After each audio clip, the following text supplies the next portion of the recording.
Bismillahirrahmanirrahim. Assalamualaikum warahmatullahi wabarakatuh.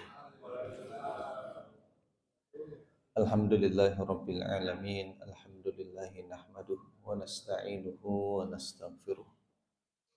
Asyhadu an la ilaha illallah wahdahu la syarikalah wa asyhadu anna Muhammadan abduhu wa rasuluh. Allahumma salli wa sallim ala nabiyyina Muhammad wa ala alihi wa ashabihi wa man tabi'ahum bi ihsanin ila yaumiddin amma ba'd. Ma'asyiral muslimin, Bapak Ibu hadirin jamaah salat subuh yang dirahmati Allah Subhanahu wa taala. Semoga kita diberi istiqomah oleh Allah Subhanahu wa taala dalam ketaatan kepadanya dan semoga ibadah yang kita tunaikan memuliakan kita di dunia dan di akhirat Allah Subhanahu wa taala. Pagi ini kita membahas tentang bagaimana Rasulullah Sallallahu Alaihi Wasallam menunaikan tanggung jawabnya. Tanggung jawab bahasa Arabnya itu mas'uliyah, pertanggungjawaban. Nabi Muhammad Sallallahu Alaihi Wasallam menjadi contoh bagi kita semua terkait dengan penunaian tanggung jawab dan tugas-tugas yang menjadi kewajibannya. Kita sebagai kaum muslimin juga demikian, punya tanggung jawab, punya mas'uliyah, baik dalam hubungan kepada Allah Subhanahu wa taala maupun hubungan dengan sesama. Hubungan sesama ini dalam lingkup yang luas, hubungan bisnis, hubungan kemitraan, kontrak-kontrak politik dan lain sebagainya, maupun hubungan yang spesifik interaksi kita dengan pasangan serta dengan anak-anak dan keluarga kita. Kesemuanya menuntut adanya tanggung jawab atau menuntut adanya mas'uliyah. Mas'ul itu sesuatu yang ditanyakan. Sesuatu yang ditanyakan. Seorang mas'ul juga bisa diartikan dengan pemimpin. Mengapa seorang pemimpin disebut dengan mas'ul? Ketua, koordinator dan sebagainya disebut dengan mas'ul karena dia akan ditanya, akan dimintai pertanggungjawaban oleh Allah Subhanahu wa taala. Jadi ada sa'il, ada mas'ul, ada yang bertanya, ada yang ditanya. Ada yang bertanggung jawab dan ada yang dimintai pertanggungjawaban. Ada yang meminta pertanggungjawaban dan ada yang meminta pertanggungjawaban. Nah, Rasulullah Shallallahu Alaihi Wasallam memberikan contoh kepada kita semua yang pada dasarnya sesuatu yang dimintai pertanggungjawaban itu disebut dengan taklif. Taklif itu dari kata-kata kallafa yukallifu taklifan. Kallafa artinya membebani. Kallafa yukallifu taklif. Taklif itu sesuatu yang dibebankan, sesuatu yang ditugaskan. Nah, kita ini disebut dengan mukallaf. Setiap muslim yang sudah balik dan berakal itu disebut dengan mukallaf. Orang yang dimintai pertanggungjawaban, orang yang siap dibebani, dan orang yang siap dimintai pertanggungjawaban.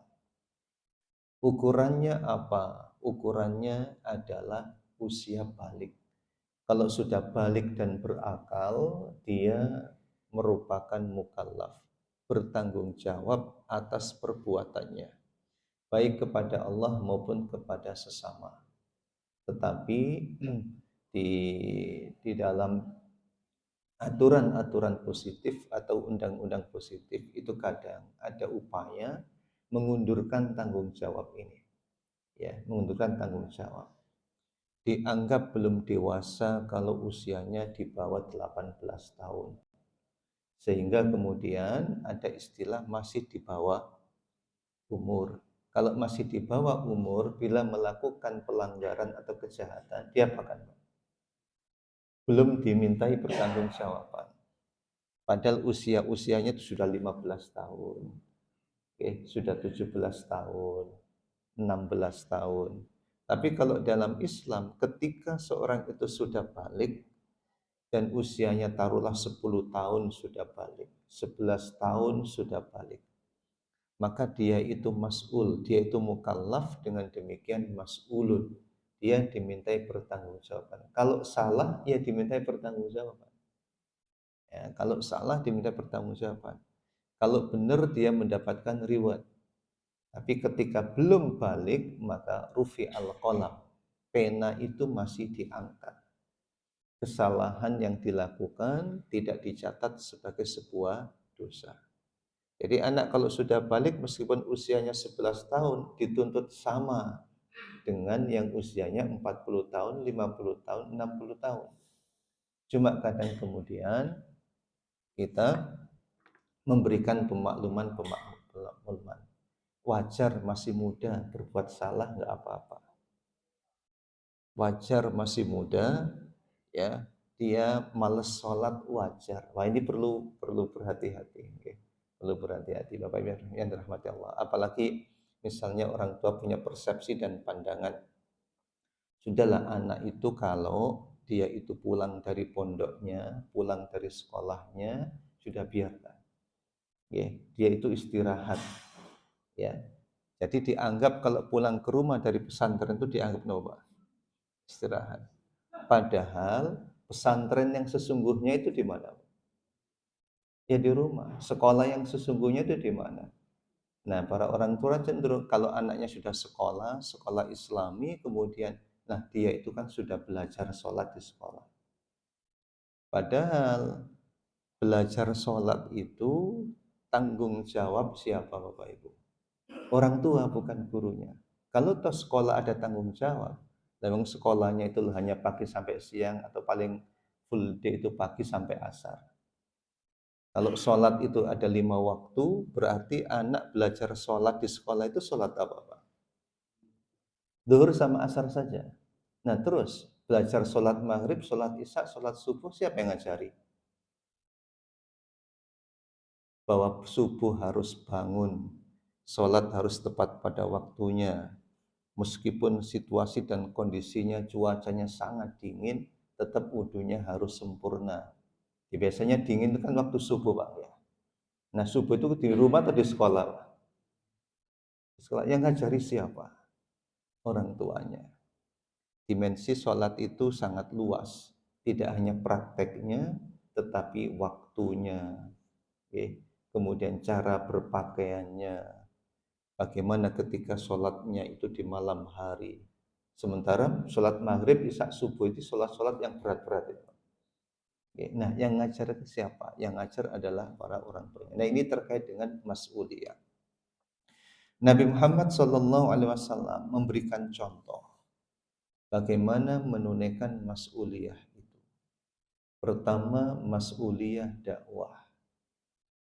Allah berfirman dalam surat Al-Maidah ayat 67, ya ayyuhar rasulu balligh ma anzalallahu ilaika mir rabbik wa illam taf'al fama ballaghta risalatah wallahu ya'simuka minan nas. Wahai Rasul, balligh ma unzila ilaika mir rabbik, sampaikan, dakwakan apa yang diturunkan oleh Allah kepadamu. Berarti ada amanah, ada tanggung jawab. Tanggung jawabnya apa? Tanggung jawab tabligh, tanggung jawab menyampaikan. Nah, sekarang kita lihat bagaimana Rasulullah SAW punya tanggung jawab menyampaikan, mendakwakan itu, ya, meskipun dalam kondisi-kondisi sulit. Saat di Mekah diintimidasi luar biasa oleh orang-orang Quraisy. Oke. Intimidasi fisik dan juga non fisik. Berbagai macam gelar-gelar yang negatif disematkan kepada Nabi Shallallahu Alaihi Wasallam. Tetapi Nabi tetap bertahan. Terus ada berbagai macam bargaining yang ditawarkan. Mau harta, jama'na lakal mal, akan kami kumpulkan harta. Kalau kamu mau kedudukan aljah, maka kami siapkan kamu punya jabatan. Kalau yang kamu inginkan adalah istri atau perempuan, maka kami pilihkan yang terbaik. Tetapi Nabi SAW ya, mendapat tawaran itu menolak. Kenapa? Karena bergening mereka, tapi dengan catatan kamu jangan lanjutkan. Ya, kamu jangan melanjutkan. Nah, Rasulullah menyampaikan, "Law wada'u syamsa fi yamini wal qamara fi yasari." Kalau mereka sanggup meletakkan mentari di tangan kananku dan bulan di tangan kiriku, dengan catatan aku harus meninggalkan masalah dakwah ini, maka aku tak akan pernah menerimanya. Meskipun kemudian sampai terusir ke Taif. Nah, di Taif pun juga direspon negatif, disambut dengan intimidasi juga, bahkan melibatkan anak-anak untuk melempari beliau. Nah, tingkat tanggung jawab ini muncul karena Rasulullah itu sangat sayang kepada umatnya. Jadi tanggung jawab itu dilatar belakangi oleh sikap kasih sayang ini. Kalau kita para orang tua sangat sayang pada keluarga kita, maka akan muncul tanggung jawab. Rasul sangat sayang kepada umatnya meskipun berhadapan dengan intimidasi yang sangat luar biasa. Ditawari oleh malakul jibal, malaikat penjaga gunung, untuk menimpakan gunung itu ke penduduk Taif, belum menolak. Ya, meskipun disakiti. Kemudian meskipun Zaid bin Haritha mengatakan, ya Zaid bin Haritha mengatakan, "Ya Rasulullah, ayo kita pergi saja dari Mekah, nggak usah masuk lagi ke Mekah." Okay. Tapi Nabi menolak, "Enggak, aku tetap masuk Mekah untuk berdakwah, ketemu kabilah-kabilah." Nah, ini namanya mas'uliyah, namanya tanggung jawab. Begitu juga hadirin yang dirahmati Allah Subhanahu wa taala. Suatu saat dikisahkan dalam hadis riwayat Ahmad an Ibnu Mas'ud radhiyallahu anhu ketika perang Badar. Saat perang Badar itu 3 orang itu membawa 1 onta. Ya, 3 orang membawa 1 onta. Nabi saat itu bersama Ali bin Abu Lubabah. Ya, Nabi bersama Ali dan Abu Lubabah. Dikisahkan wa idza kanat ukbatan Nabi sallallahu alaihi wasallam qala lahu irkab hatta namshi angka. Jadi ketika terlihat Rasulullah itu keletihan, ya, 2 orang ini bilang, "Ya Rasulullah, panjenengan yang naik onta, kami berdua biar berjalan." Jawaban Nabi begini, "Ma antuma bi aqwa minni." Kamu itu enggak lebih kuat dibanding aku, ya. "Wa ma ana bi aghna 'anil ajri." Dan aku ini, ya, kalian itu tidak lebih membutuhkan pahala daripada aku. Artinya aku ini lebih kuat, aku ini lebih butuh pahala. Nah, coba Rasulullah yang sudah maksum masih butuh, Pak. Itu menunjukkan tanggung jawab. Beliau nggak mau naik onta, tapi mempersilahkan Ali dan Abu Lubabah. Ini bagian dari tanggung jawab Nabi Shallallahu Alaihi Wasallam. Nah, ini sebagian kecil praktek mas'uliyah, praktek tanggung jawab. Pada dasarnya Bapak Ibu, semua taklif, semua beban tanggung jawab itu berasal dari Allah Subhanahu wa taala. Karena berasal dari Allah, nanti ada mas'uliyah, ada tanggung jawab. Cuma terkadang kita menganggap tanggung jawab itu tidak berasal dari Allah, atau hilang pemahaman atau lupa kalau tanggung jawab itu berasal dari Allah Subhanahu wa taala. Oke.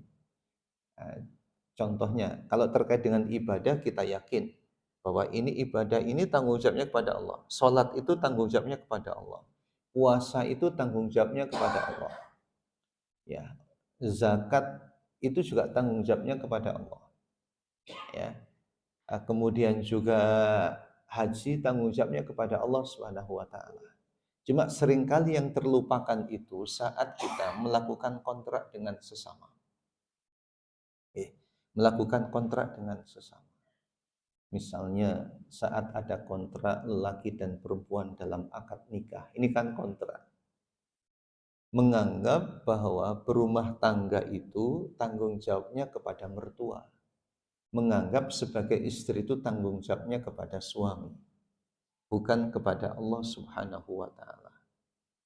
saat kita berbisnis dengan teman, berbisnis apakah transaksi jual beli dan sebagainya, saat terima pesanan, saat berkewajiban membayar, kita menganggap tanggung jawab ini tanggung jawab kepada Allah. Maaf, tanggung jawab kepada sesama.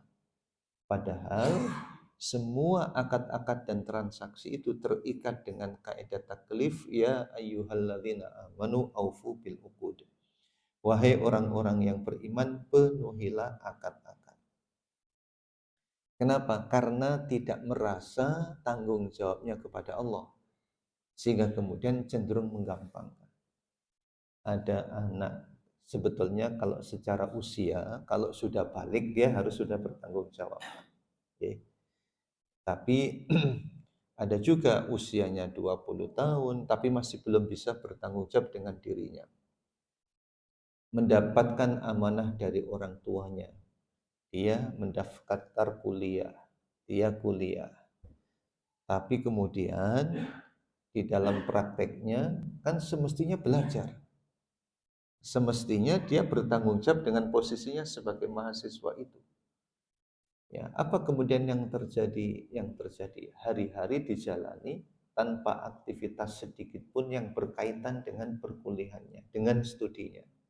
Nah, ini sebagai gambaran. Gambaran apa? Gambaran tidak bertanggung jawab. Mungkin dia mengira tanggung jawabnya kepada orang tuanya, bukan tanggung jawab kepada Allah Subhanahu wa taala. Ada juga orang tua yang sudah berupaya maksimal, Pak.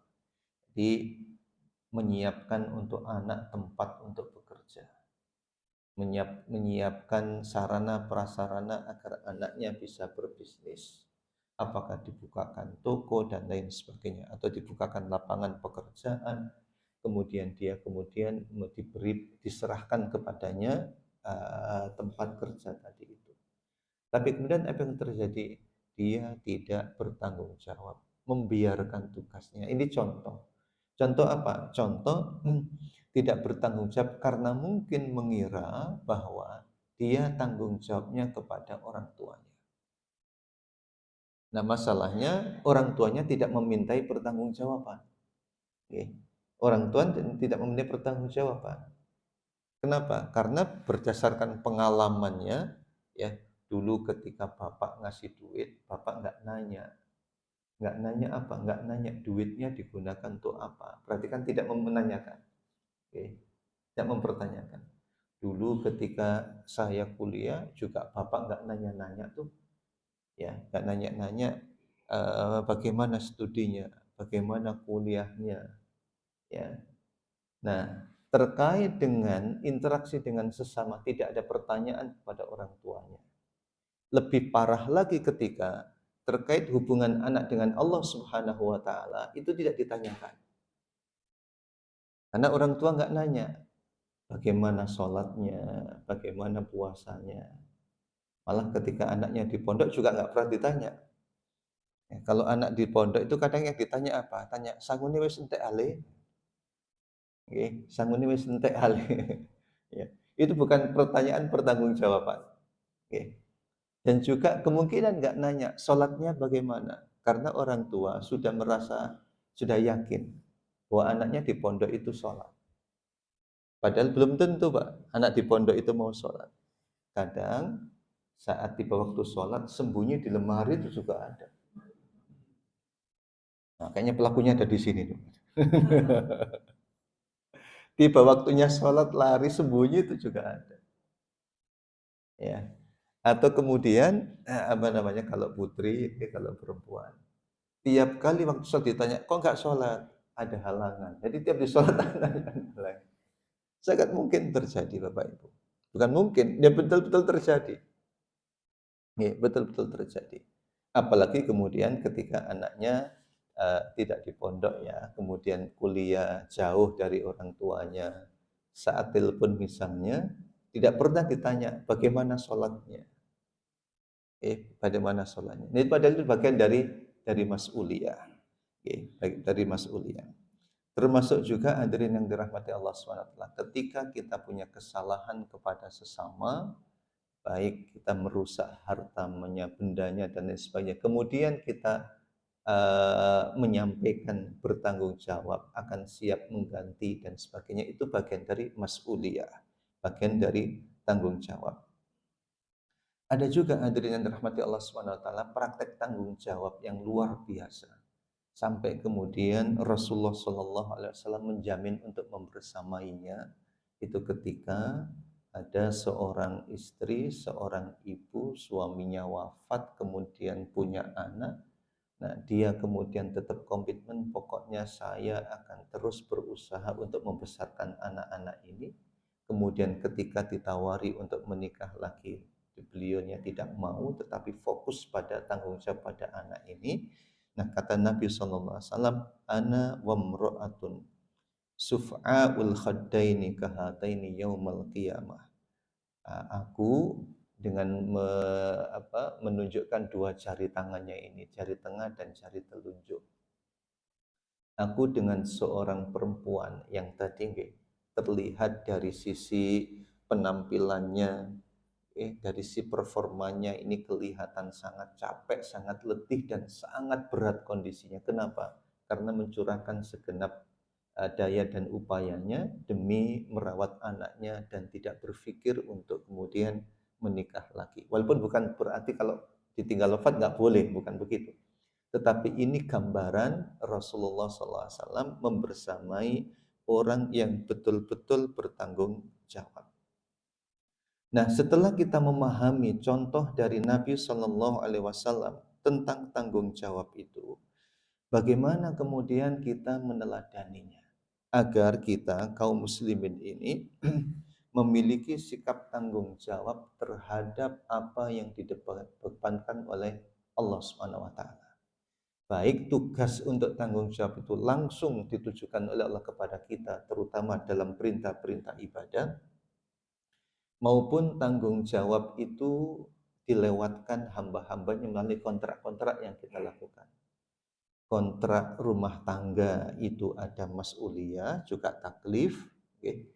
Kontrak bisnis itu juga ada tanggung jawab. Karena hakikatnya kita bertanggung jawab kepada Allah Subhanahu wa taala. Kontrak-kontrak politik sebagai pejabat itu juga ada mas'uliyah, ada tanggung jawab. Kemudian berikutnya kontrak-kontrak apapun sosial dalam lingkungan keluarga masyarakat itu juga ada mas'uliyah dan ada tanggung jawab. Ikhtiar untuk memiliki rasa tanggung jawab yang pertama adalah asy'ur bil mas'uliyati ilallah. Kita merasa tanggung jawabnya itu kepada Allah. Kita yakini tanggung jawab kita itu kepada Allah. Jadi tanggung jawab kepada Allah sebelum tanggung jawab kepada sesama. Saya menikah itu tanggung jawabnya kepada Allah, bukan kepada mertua, bukan kepada pasangan saya.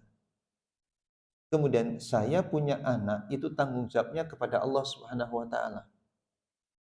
Ya, tapi kadang merasa ini kan anak-anakku dewe, sakarepku dewe. Padahal anak kita pun juga hamba Allah Subhanahu wa taala yang dititipkan kepada kita. Saat kita berbisnis juga menganggap ini tanggung jawab biasa. Tanggung jawab antara manusia dengan manusia yang aspeknya murni materi. Padahal dalam bisnis pun juga ada pertanggungjawaban. Karena itu Allah menyiapkan penghargaan, ada rewardnya.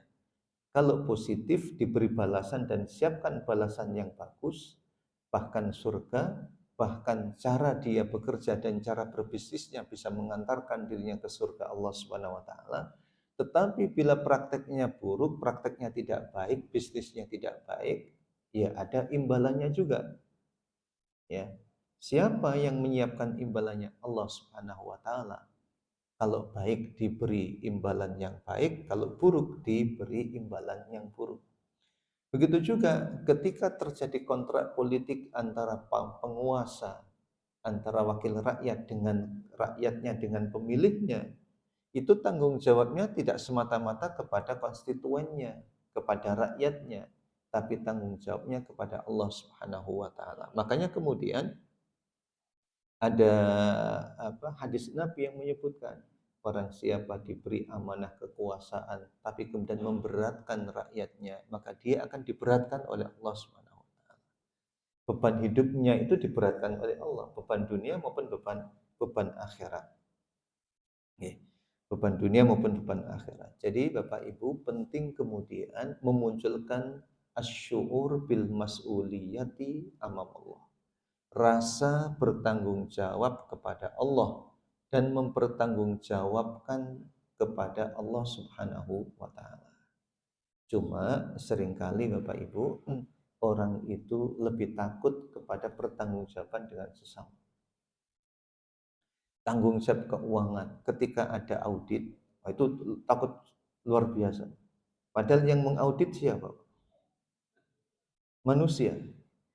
Audit manusia itu ya kalau di dalam bahasa Arabnya itu al-muhasabah.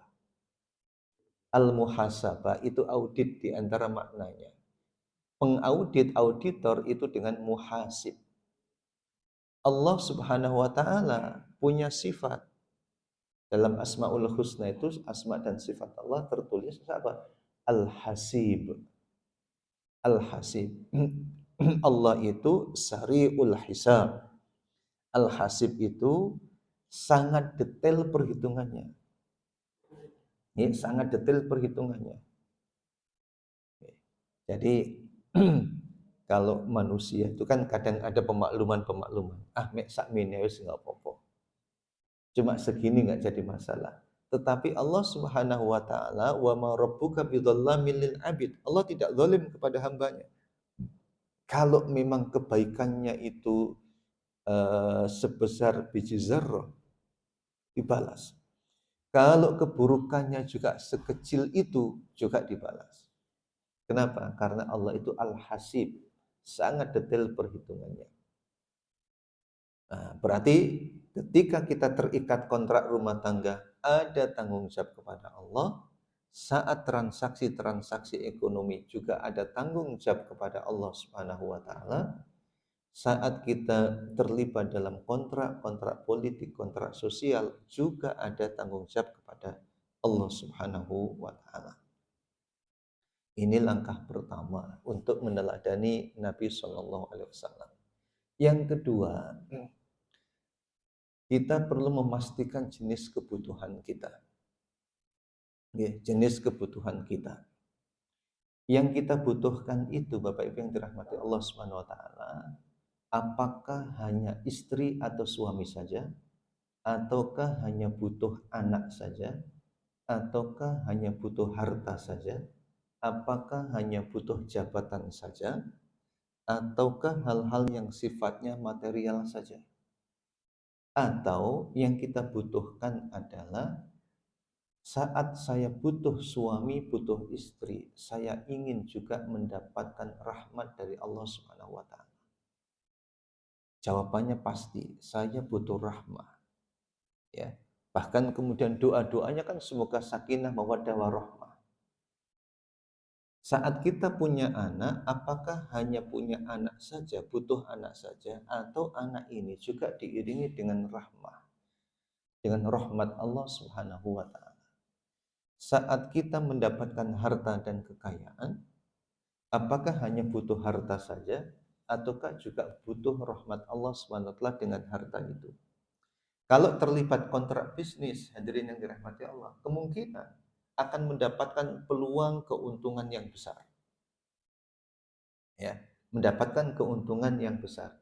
Cuma masalahnya keuntungan yang besar ini kalau dilakukan, yang saya dapatkan hanya harta saja, laba saja, atau plus rahmat. Sebab Bapak Ibu dalam hidup ini ada konsep yang diistilahkan dengan nikmat plus rahmat atau nikmat minus rahmat. Dalam surat Fatir ayat 2 Allah berfirman, "Ma yaftahillahu lin-nasi mir rahmatin fala mumsikalaha wa ma yumsik fala mursilalahu min ba'di wa huwal azizul hakim." Kalau Allah sudah membuka rahmat, keran rahmat ini dibuka, dikucurkan kepada hambanya, tak ada yang mampu menahannya. Dan bila keran rahmat ini ditahan oleh Allah Subhanahu wa taala, tak akan ada yang mampu menurunkannya. Nah, apa perbedaan antara nikmat minus rahmat dan nikmat plus rahmat? Hadirin yang dirahmati Allah, kalau terkait dengan rizki materi, semua manusia itu jatahnya sama, Pak. Dalam pengertian semuanya berpeluang sama. Mukmin atau tidak beriman, peluangnya sama. Dia mukmin atau kafir, peluangnya sama. Dia itu taat kepada Allah atau maksiat kepada Allah, peluangnya sama. Malah Al-Quran itu memberitakan kok, bila ada orang tidak taat kepada Allah, justru akan dibuka pintu-pintu segala hal. Ya. Falamma nasu ma dzukiru fatahna, ya, ketika mereka melupakan apa yang diperingatkan, fatahna alaihim abwaaba kulli syai'. Kami buka untuk mereka pintu segala hal. Makanya jangan heran, saya ini heran, dia nggak sholat kok tambah kaya.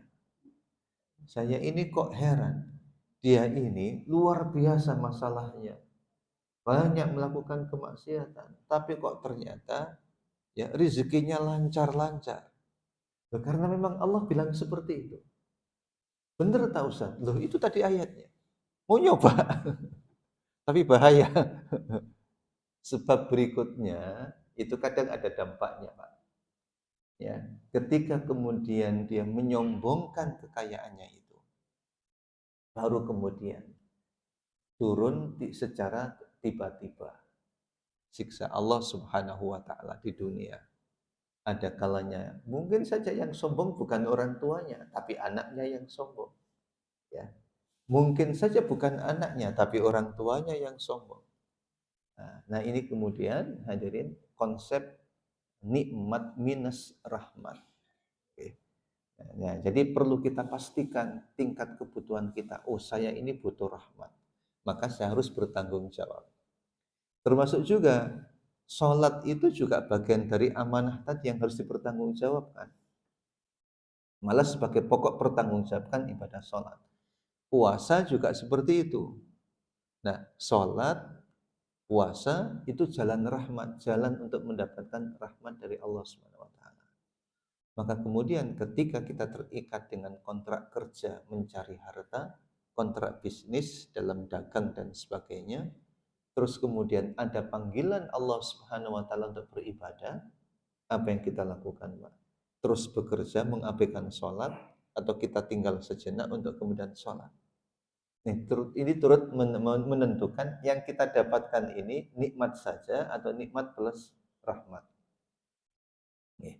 Nah, sehingga Allah kemudian memberikan apresiasi orang-orang yang meskipun sibuk dalam bisnisnya, yang diistilahkan dengan tijarah, bisnis dalam pengertian yang sangat luas, tapi tetap zikir, tetap sholat, tetap zakat, maka Allah Subhanahu wa taala akan memberikan karunia lebih dari yang dia inginkan itu.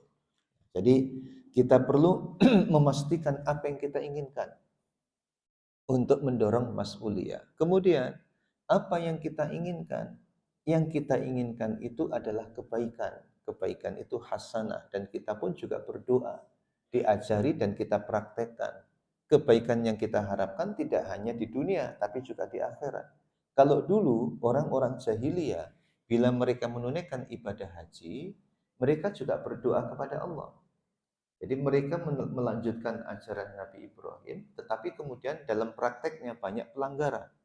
Mereka pun berdoa, tapi doanya hanya sebatas Rabbana atina fid dunya. Ya Allah, berilah kami dunia. Wa ma lahu fil akhirati min khalaq. Nah, akhirnya akhirat nggak dapat. Akhirat nggak dapat. Kenapa? Karena yang diminta dunia. Sementara orang Muslim diajari. Doa-doa yang diajarkan oleh Al-Quran itu memandu kita untuk memastikan jenis kebutuhan yang esensi dalam hidup ini. Saat Allah mengajar doa, doanya bukan Rabbana atina fid dunya, tapi apa? Rabbana atina fid dunya hasanah wa fil akhirati hasanah wa qina adzabannar. Ya Allah, karuniakanlah kepadaku kebaikan dunia. Apa kebaikan dunia itu? Nah, di antara kebaikan dunia itu dalam tafsirnya adalah rizqan halalan wa amalan sholihan. Rizki yang halal serta amal soleh. Amal soleh itu luas. Tidak hanya sholat, tetapi amal soleh itu pekerjaan-pekerjaan yang kita tekuni bisa menjadi amal soleh. Saat kita berada dalam rumah tangga, mempertanggungjawabkan sebagai suami atau istri, itu bisa menjadi amal soleh. Nah, di dalam tafsir ada juga kutipan dari Qala Mu'adz mengatakan amal soleh itu kriterianya apa? Al-ilmu, an-niyatu, as-sabru, al-ikhlasu. Kriteria amal soleh itu satu, ilmu. Apa yang dikerjakan didasari dengan ilmu. Kita sebagai suami ada ilmunya, sebagai istri ada ilmunya, sebagai anak juga ada ilmunya, dalam berumah tangga ada ilmunya. Makanya ayat mengatakan ku anfusakum, oleh Ali ditafsirkan dengan ayat alimu anfusakum. Ada juga yang mengatakan ku anfusakum bitta'ati, jagalah dirimu dengan ketaatan. Jadi ada ilmunya.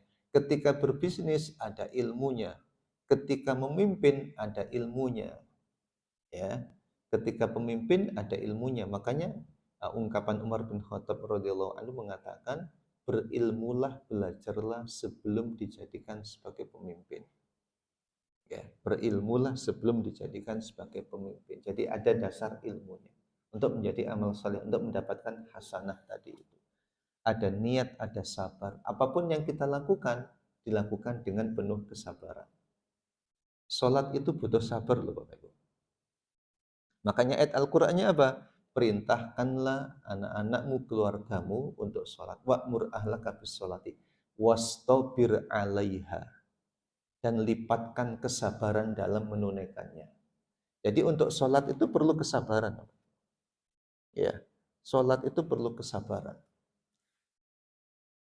Nah, buktinya apa? Nah, untuk bangun subuh itu nggak mudah. Oke, perlu sabar. Imamnya baca ayat yang agak panjang sedikit, itu juga butuh kesabaran, Pak. Oke, butuh kesabaran. Alhamdulillah di sini nggak panjang-panjang ayatnya, Pak. Oke.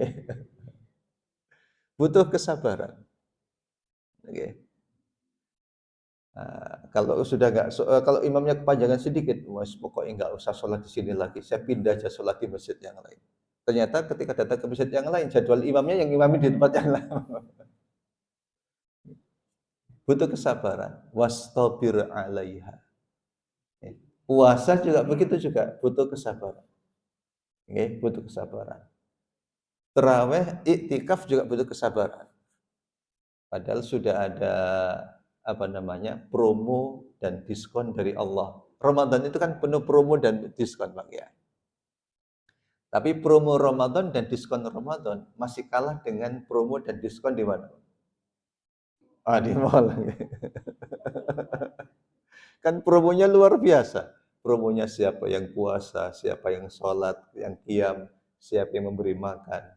Ya, malah ibu-ibu ada halangan nggak buka puasa tapi memberi makan orang yang berbuka puasa, dapat pahalanya sama apa tidak, Pak?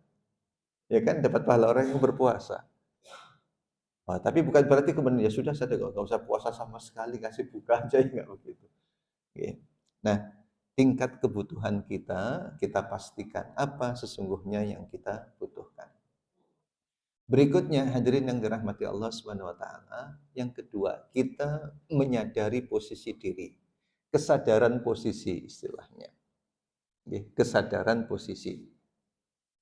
Ketika seseorang menyadari posisinya, dia akan termotivasi untuk meningkatkan kapasitas dirinya, kompetensinya agar bisa meningkatkan kualitas diri, bahkan untuk meningkatkan harga dirinya. Kalau orang menyadari diri saya ini seorang pedagang, maka seorang pengusaha, maka dia pun mencurahkan waktu, menyiapkan waktu bahkan. Menyiapkan waktu untuk apa? Untuk belajar ilmu bisnis, agar kemudian bisnisnya bisa berkembang, belajar strategi bisnis, agar kemudian mampu mengantisipasi tantangan-tantangan internal dan eksternal, dan sebagainya. Begitu juga ketika dia seorang pejabat, dia sadar posisinya. Dia kemudian menyiapkan diri agar kemudian karirnya terus naik. Nah, kesadaran pada posisi. Nah, cuma kemudian kesadaran posisi ini hadirin terkadang melupakan posisi sejati hidupnya. Nah, berarti agar tingkat mas'uliyah itu tinggi yang dilakukan apa? Saya ini adalah abdun min ibadillah. Aku adalah hamba Allah Subhanahu wa taala. Sehingga kemudian ada status plus, aku adalah hamba sekaligus seorang suami. Aku hamba Allah sekaligus ayah. Aku hamba Allah sekaligus seorang istri. Aku hamba Allah sekaligus anak. Aku hamba Allah sekaligus profesional. Aku seorang hamba sekaligus pedagang dan petani. Sehingga kemudian apa yang dilakukan tidak hanya dipertanggungjawabkan kepada orang yang memberikan kepercayaan, tetapi pertanggungjawabannya itu kepada Allah Subhanahu wa taala. Nah, Bapak Ibu yang dirahmati Allah Subhanahu wa taala, berikutnya terakhir adalah agar kita bisa optimal dalam mempertanggungjawabkan pada Allah, kita berusaha untuk menghindari tagihan-tagihan. Menghindari tagihan. Tagihan kepada siapa? Tagihan kepada sesama. Sebab dalam hadis yang diriwayatkan oleh Imam Muslim, ada kasus ketika orang dengan membawa pahala sholat, pahala puasa, dan pahala sedekah, tetapi kemudian yang bersangkutan punya masalah dalam kehidupan sosialnya, dalam kehidupan rumah tangganya, dan juga kehidupan masyarakatnya. Ada kezaliman-kezaliman yang dilakukan kepada sesama, kezaliman harta, kezaliman fisik, kezaliman kehormatan dan sebagainya, yang itu kemudian nanti berdampak ketika tak ada dinar dan dirham untuk menebus kesalahan, maka pahalanya dialihkan kepada orang yang dia zalimi. Kalau kurang, dosa orang yang dia zalimi dibebankan kepada yang bersangkutan. Ini disebut dengan adanya tagihan-tagihan. Nah, hadirin yang dirahmati Allah, Ar-Rasul Shallallahu Alaihi Wasallam memberikan contoh yang baik kepada kita di dalam bertanggung jawab. Tanggung jawabnya kepada Allah Subhanahu wa taala. Nah, kita berusaha untuk meneladaninya dengan cara memahami bahwa tanggung jawab kita tidak hanya kepada manusia tapi kepada Allah. Kemudian kita merasa punya tanggung jawab. Berikutnya kita memastikan apa yang kita butuhkan. Yang kita butuhkan adalah rahmat Allah, yang kita butuhkan adalah hasanah, maghfirah, dan lain sebagainya, serta kita mencoba menghindari segala potensi tagihan-tagihan di dalam hubungan dengan sesama. Demikian, semoga bermanfaat. Monggo bila ada yang Waalaikumsalam.